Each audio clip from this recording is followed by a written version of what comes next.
Good Thursday evening, everyone, and thanks for joining us for Western Mass News at 6. I'm Chris Pisano. Let's take a quick look at what's making the latest headlines. Unemployment numbers continue to rise during the coronavirus pandemic as the virus forces some business owners to lay off many employees. Many states across the country begin to reopen their economies. And a family across the border is filing a lawsuit against the University of Connecticut, saying their child did not get the academic experience that they paid for. 33 million Americans have filed for unemployment benefits since the start of the coronavirus pandemic. Some economists warn that more than 40% of job losses could turn out to be permanent. Western Mass News reporter Lindsay Kane live for us in Springfield with more on the local impact. Lindsay? A business owner in Springfield tells me out of 32 employees, he had to lay off 26 when the pandemic first began.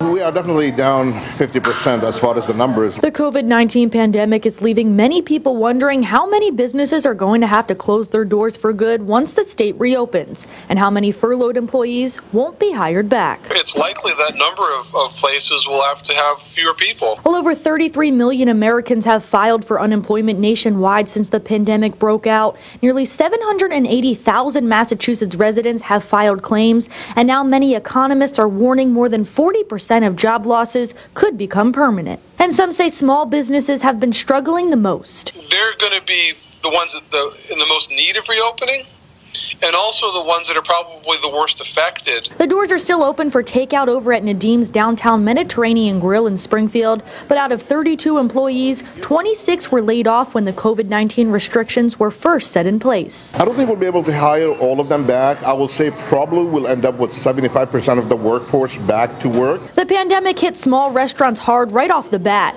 but owner Nadim Cashew tells Western Mass News he was able to bring some employees back after takeout orders began to increase. We brought 3 back.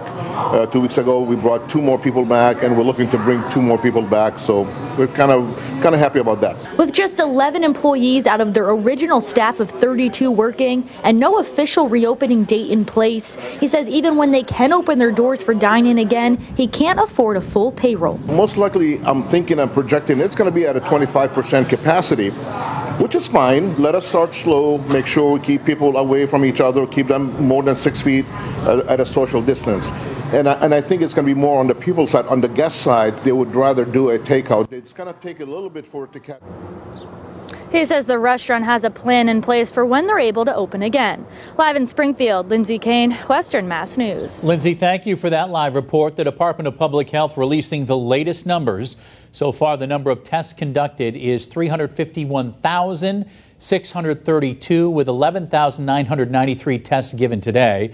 The Department of Public Health confirming 73,721 positive cases.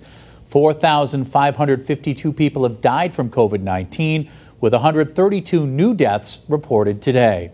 And breaking down those numbers county by county, here in Western Mass, Hampden County is reporting 4,441 coronavirus cases. Hampshire County 595, Franklin 285, and Berkshire County 464. In total, Western Mass has 5,785 COVID-19 cases. We're now less than 2 weeks away from when Massachusetts Reopening Committee must have their plan ready to reopen the economy. If hospitalization rates from COVID-19 continue to trend downward, the state could put that reopening plan into place. But other states are already weeks into their reopening, including Georgia. Western Mass News reporter Audrey Russo spoke with our Atlanta sister station about what they're now seeing down there. In Massachusetts, Governor Charlie Baker says there will be a reopening plan ready for May 18th. Other than opening golf courses early, he hasn't indicated what the first phases of resuming business will look like. He's only said he'll look at how other northeastern states are handling their pandemic reopening plans. Cases have still been coming in at high rates, for sure. Whether or not that's now because more testing is available, I don't know. In the South, Jamie Kennedy is a reporter for our sister station, CBS 46, in Atlanta, Georgia. For the last 2 weeks, he's been working in a state where businesses have been allowed a staggered reopening. Monday was movie theaters and restaurants. And so it's sort of been a steady sort of increase to then. And also shops are allowed to open, but obviously with a lot more stricter guidelines. Restaurants in Georgia have been allowed to resume dine-in services. However, they have to follow a certain set of rules, like the staff wearing face masks. And the diners have to make sure that they're spaced out in a socially distant way. I would say the majority of people are following some sort of guidelines. Still, Kennedy tells Western Mass News there have been several instances where people gather in large crowds. We saw people lining up in huge lines waiting for sneakers, and they weren't at all 6 feet apart. And remember those restaurants that are allowed to open for dine-in services? Kennedy says just because they can doesn't mean they are. In fact, he says many have stayed closed, and movements have started to protect the restaurant workers who could be put in the path of danger. They feel that it's still not safe for them to go back, so they've unionized to push to let people know that it's not safe for them. Whether or not similar movements could crop up in Massachusetts, time will only tell. In Springfield, Audrey Russo, Western Mass News. Now, if you are working from home, you're using more energy, which means your electric bill could be more costly. In tonight's Funding Your Family, Western Mass News reporter Jordan Jagelinzer is getting answers on ways you could be more efficient with your electronics to save money. She joins us now live, in fact, from her own home with those details. Jordan, I hope your lights are off. Chris, that's right. If you're like me, you're keeping your devices plugged in now all day. You're keeping the lights on and you're just sucking up more power. But there are things that you can do to keep your electric bill from getting more expensive. We've seen a jump of 50% of our residential customers see a spike in their energy usage due to the fact of the pandemic, and more people are working from home. Bill Stack, energy efficiency spokesperson for Eversource, tells Western Mass News the COVID-19 outbreak has resulted in more household energy use. So many people are working from the dining room table, kitchen table. But there are things you can do to be more efficient, saving money on your bill. We suggest you use a desk lamp in those situations as opposed to using the full lighting of the room. That'll save energy. And Stack recommends taking advantage of the lower temps, and when it heats up, wear loose clothing while working from home, keeping your heat and AC usage down. So you'll be able to save some dollars and especially energy by utilizing your thermostats accordingly. Many families now running the dishwasher, refrigerator, and water more. Utilize appliances, even, as we say, when you're working during evening hours, not during the height of the day. Limiting daily household tasks to the evening will keep you on schedule and prevent an additional 8 hours of power use from showing up on your electric bill.